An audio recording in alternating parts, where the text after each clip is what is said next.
무더위가 끝나는 듯 싶더니 그래도 낮의 기온이 우리를 힘들게 하기에 부족함이 없은 하루가 아닐까 합니다. 낮에 밖에 나가는 것이 아직도 힘든 이번 더위 여름은 너무나도 우리를 힘들게 하고 있는 것 같습니다.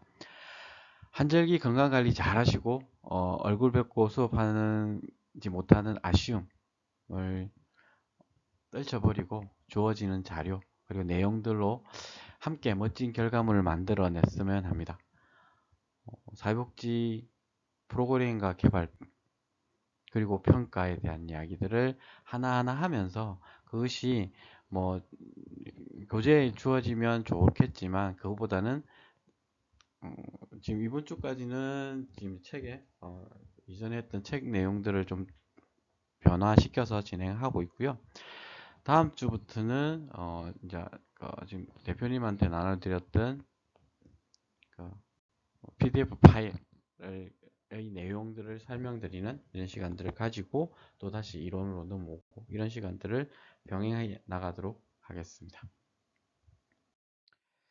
뭐 그러니까 여러분의 마음 준비 다 잘 되셨을 거라고 생각을 하고요. 그런 부분들의 준비. 그러니까 지금부터는 이제 그러니까 다음 주까지 이제 팀 완벽하게 만드신다고 하셨으니까 그렇게 준비하고 메일이 안주까지 보내주신 분 있나요? 제가 아직 확인을 못했습니다. 그렇게 확인은 다음 주부터 확인할 거고요. 오는 대로 여러분들과 소통하는 시간들을 가지도록 하겠습니다. 팀 프로젝트, 이메일 이런 것들을 이제 챙겨 주셨으면 좋겠고요. 가장 중요한 거는 관심 대상들을 찾아내는 것도 중요하지만 여러분들 팀원들이 함께 소통하는 것들이 중요하다라는 부분 잊지 마시고 그거에 대한 준비 작업도 그러니까 몰라서 직접 만나야 된다 이런 부분들보다는 그것을 배우는 이번 기회에 조금 배워서 조금 부족하지만 그 속에서 소통할 수 있는 이게 온라인이 되었든 뭐 영상 강의가 되었든 뭐 어떤 형태도 좋습니다. 그것을 한다면 제가 최대한 시간을 맞춰서 여러분과 만나는 자리를 만들어 보도록 하겠습니다. 이번 시간에는 사회복지 프로그램 개발의 이론과 모형입니다. 저도 여러분들과 마찬가지로 이론을 외우고 이렇게 하는 거 진짜 싫어합니다. 그래서 이론에 있어서 시험 문제를 내는 게 극히 많지 않은 부분이다라고 말씀드리고요. 그 부분에 있어서 안 된다는 아니겠지만 여기에서 나올 확률은 희박하다라는 정도로 이야기를 드릴 수 있을 것 같습니다.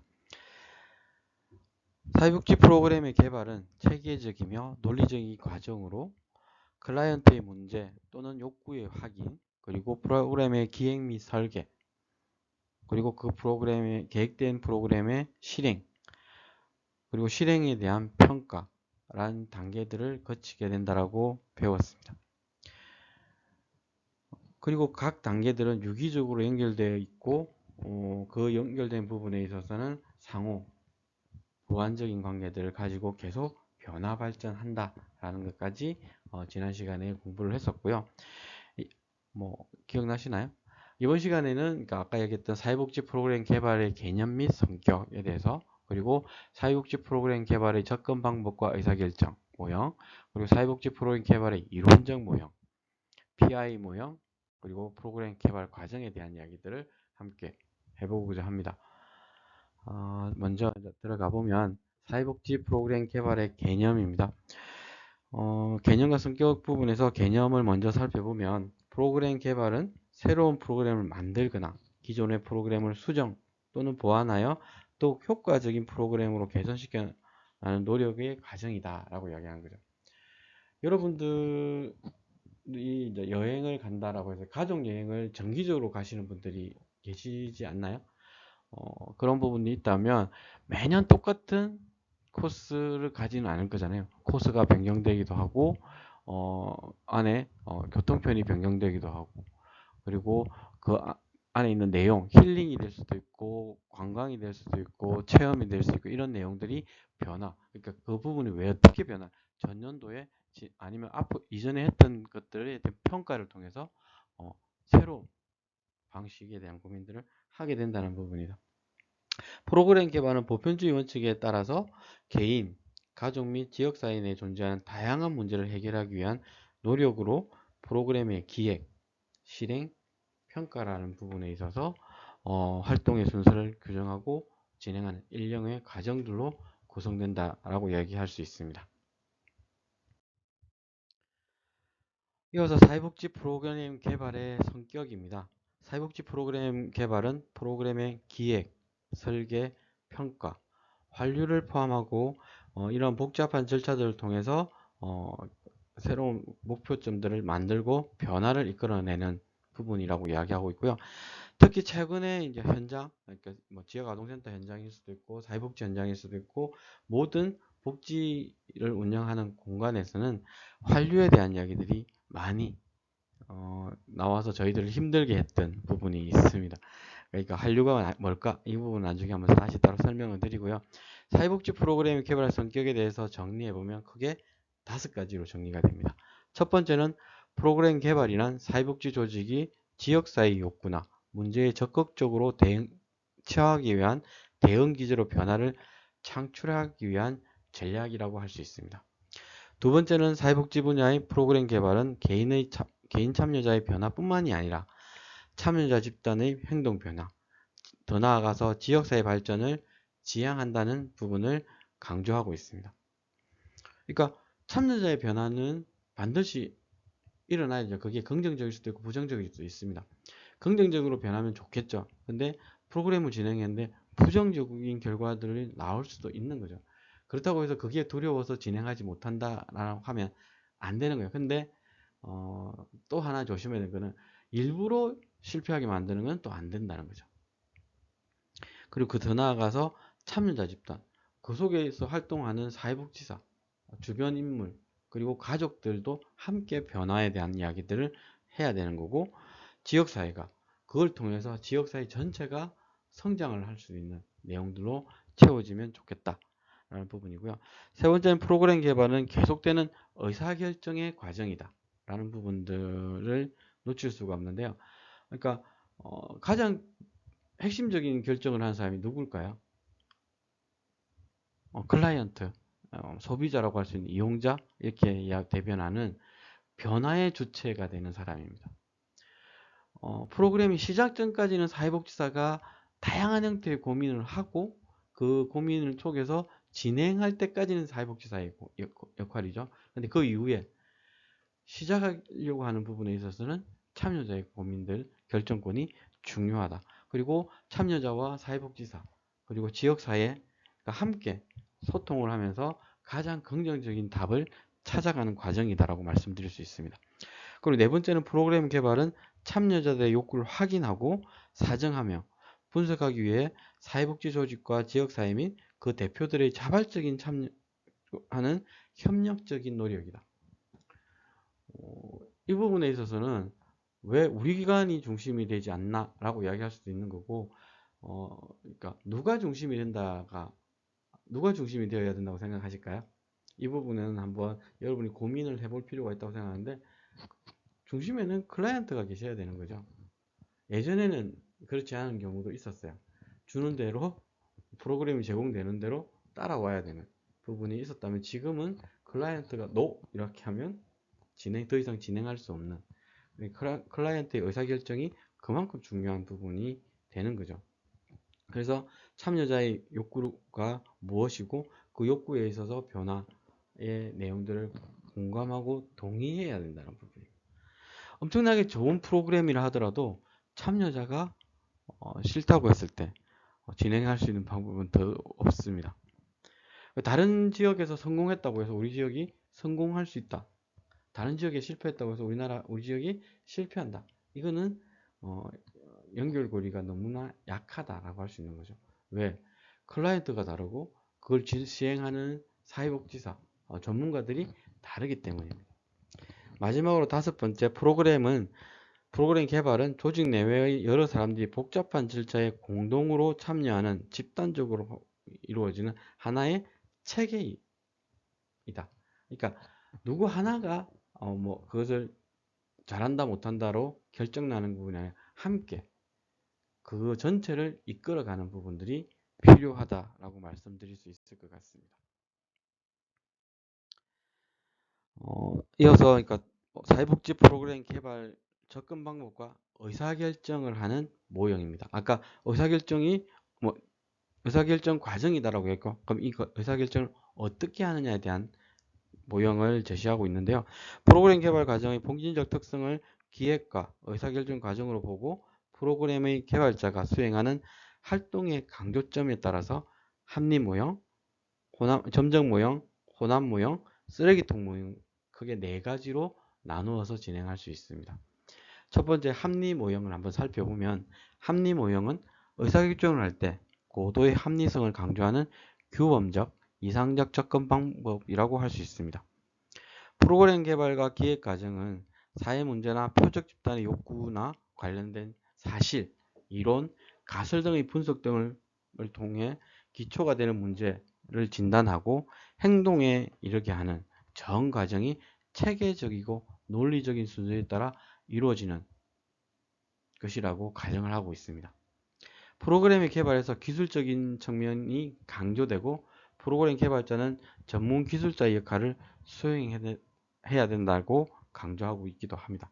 하지만 인간의 능력으로 완전하고 종합적인 정보 수집과 처리가 사실상 쉽지 않다는 부분, 그리고 완전한 대안을 결정하기까지 많은 시간과 비용이 소요된다는 부분에 있어서 비판을 받기도 합니다.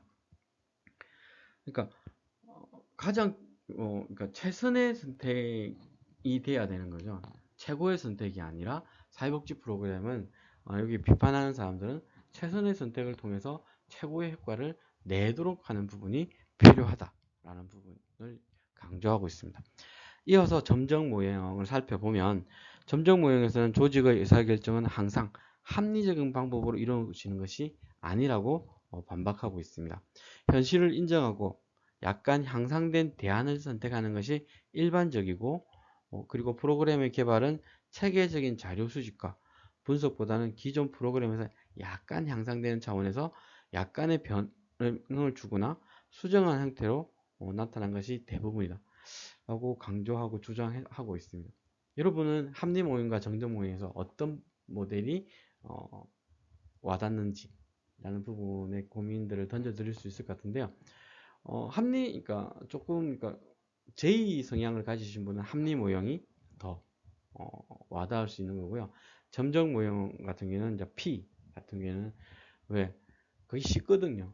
그리고 고민을 많이 하지 않아도 되는 부분이 있기 때문에 프로그램 개발자는 상호 입장의 교환, 협상, 당사자 간의 합의 등 사회정치적 과정이 중요시되고 기존 프로그램의 합법성, 예산, 당사자의 이익을 대변하는 옹호자 역할을 수행하게 되는 거죠. 그래서 프로그램의 절차 이런 것보다는 내용에 있어서의 성과를 어떻게 낼 것인가에 대한 부분이 우선되는 부분도 있다는 거죠. 그러나 현실을 인정하고 혁신을 배제한다는 점에서 보수적이며 의사결정에서 지나치게 현실의 여건과 정치성을 강조하기 때문에 체계성과 과학성이 결여되는 부분을 많은 비판을 받고 있는 거죠. 그리고 이 모형은 편의성 때문에 프로그램의 기획에서 많이 활용이 되고 있긴 합니다. 하지만 사회복지 프로그램들에 있어 요구되는 책무성 문제에 있어서 한계가 나타나기도 하는 거죠. 그러니까 실질적으로 그러니까 예산을 투여했을 때의 그 성과를 내는 부분에 있어서 그리고 그러니까 사회복지사가 가져야 될 고민의 지점들이 그냥 이전에 했던 프로그램의 답습이라기보다는 답습은 아니겠죠. 조금의 변화, 성장 이런 게 있겠지만 실질적으로 클라이언트의 욕구의 변화를 충분하게 반영하지는 못하고 있다는 부분들까지 이야기 드릴 수 있을 것 같습니다. 이어서 혼합 모형입니다. 혼합 모형은 쉽게 말해서 합리 모형과 점정 모형을 혼합한 형태를 말합니다.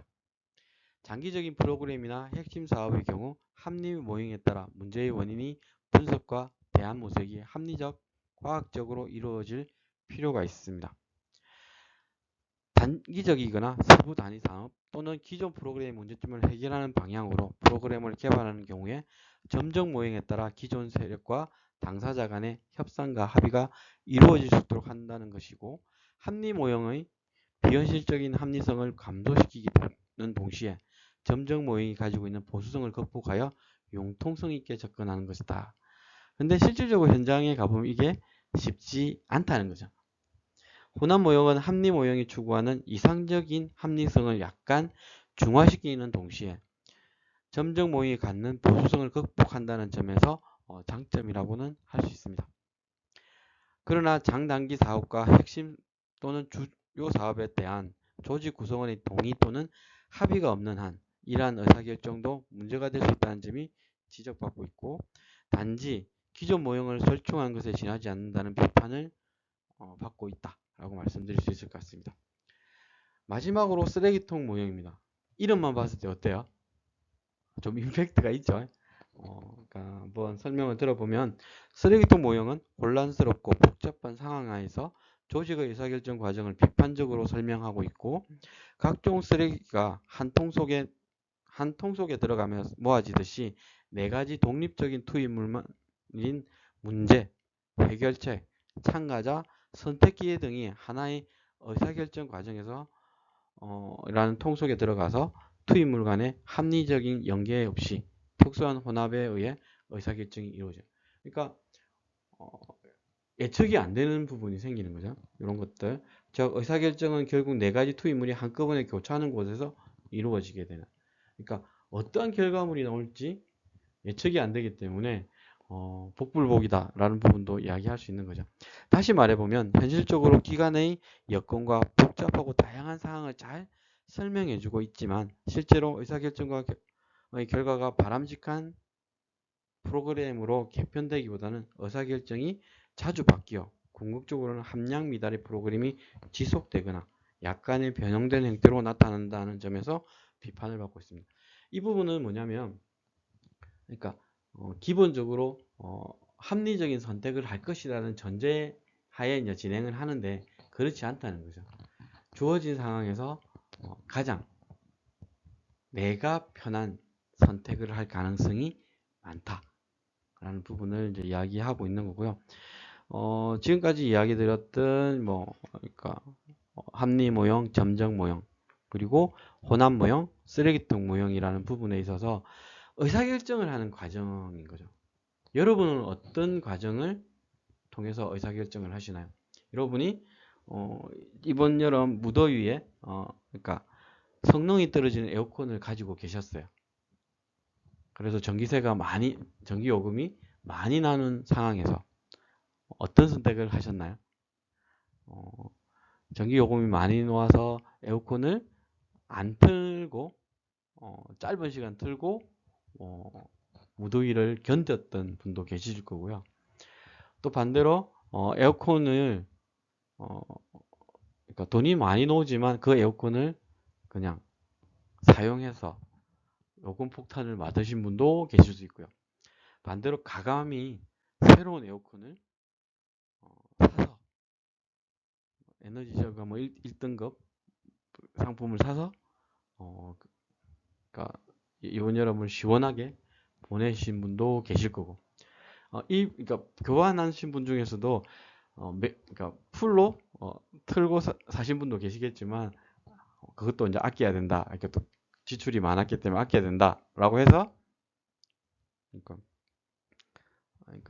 좀 온도를 많이 올리지 못하고 있는 대표적인 게 제가 이제 케어했던 친구가 얼마 전에 독립을 했습니다. 독립을 해서 이제 혼자 그러니까 집도 얻고 이렇게 해서 생활을 하고 있는데요. 들리는 이제 저희 이제 이사장이 가서 이제 상황을 보고 왔대요. 근데 평소에 저희 시설에 있을 때는 에어컨을 빵빵하게 틀어달라고 요구했던 친구가 혼자 이제 생활을 하다 보니까 에어컨을 28도, 29도로 틀고 있더라라고 하면서 저희들이 그거에 대한 부분, 선택에 대한 고민들을 이제 너무 그러니까 아껴야 된다라는 생각으로 이제 주지는 않았느냐라는 고민들을 조금 더 하게 되는 부분이 있었습니다. 그래서 그런 것도 있고요. 반대로 최근에 이제 구독 모델이 조금 많죠. 에어컨을 빌려서 쓰는 형태. 뭐 여러 가지 형태의 고민들을 하게 되죠. 그럼 여러분들은 어떤 고민을 했는지 한번 적어 보시는 것도 재밌을 것 같아요. 그래서 나는 왜 그런 선택을 했는지 뭐 이런 것들. 에어컨이 고장 안 나서 그냥 아무 고민 없이다라고 하실 수 있는 거죠. 그 부분 한번 짚고 가셨으면 좋겠다라는 부분이고요. 그런데 이제 여러분의 우리들도 마찬가지 의사결정 이런 것들을 해보면 뭐 별로 고민 안 하고 그냥 주어지는 대로 하게 되는 거죠. 저 또한 이제 이번에 이제 시설이, 그러니까 기간이, 공간이 2배로 늘어났어요. 그래서 2번이 늘어나서 이번 여름에 전기료가, 어, 걱정했던 만큼 좀 나오기 시작합니다. 그래서 공간이 넓어져서 좋기는 한데, 필요 이상의 이제 지출이 나가다 보니까 이것을 어떻게 줄여야 될까에 대해 고민들을 하게 되는 부분이 생겼습니다. 그래서 뭐 어떻게 하면 아낄 수 있는가? 그리고 매출을 넓혀서 그거를 상쇄시키는 방안 이런 것들도 함께 고민하게 되는 거죠. 이어서 이제 사회복지 프로그램 개발의 이론적인 모델입니다. 그러니까 이거는 앞에 거는 의사결정을 하는, 그러니까 의사결정 과정에 뭐 선택하는 부분이었다면 지금은 프로그램 개발에 있어서 이론적 모형입니다. 첫 번째는 뭐 사회복지 프로그램 학자들마다 일단 다르다는 전제를 깔고 시작을 하는 거죠. 근데 기본 흐름은 조금씩 이제 유사해지고 있다라는 부분입니다. 먼저 카무만이라고 하는 분의 이제 모형입니다. 카무만은 사회복지 프로그램 개발에 관해 최초로 체계적인 이론적 모형을 제시한 분입니다. 프로그램의 활동 과정을 기획, 개시, 실행의 단계로 설정을 하고 그에 대한 개념적 틀을 완성했다고 보시면 됩니다.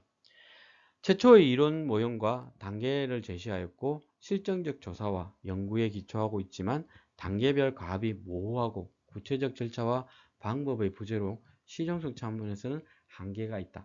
그러니까 최초라는 의미 그 이상도 없다는 거죠. 지금 이제 최근에는 그러니까 이 이론보다는 다른 이론들을 더 활용하고 있다라고 보시면 될 것 같아요. 크게 아까 기획, 개시, 실행이라고 했는데 기획 단계를 한번 보면 기획 단계에서는 지역사회의 당면 문제나 클라이언트 집단 욕구 파악에 우선시되어야 하며 목적 및 목표의 구체화, 개입 방법과 기술의 선택, 프로그램 수행에 적절한 조직 구조의 설계, 행정 및 재정적 자원의 확보와 지원 등의 과업이 수행되어야 한다. 그러니까 목적 목표, 그러니까 욕구에 기반한 목적 목표를 이제 만들어낸다. 그리고 이 목적 목표를 달성할 수 있는 기술적인 방법을 선택한다. 그리고 어떤 형태의 구조를 가지고 실행할 것인가에 대한, 그러니까 건축으로 보면 설계도를 만든다라고 보시면 되겠죠. 두 번째는 프로그램 개시 단계입니다. 개시 단계는 프로그램이 기획 단계에서 설계된 기획에 따라서 프로그램을 구체적으로 실행에 옮기기 위한 전초적인 단계, 시작을 기다리는 단계라고 보시면 돼요. 프로그램 수행에 필요한 재원을 확보하는 것이 무엇보다 중요한 시기라고 할 수 있는 거죠.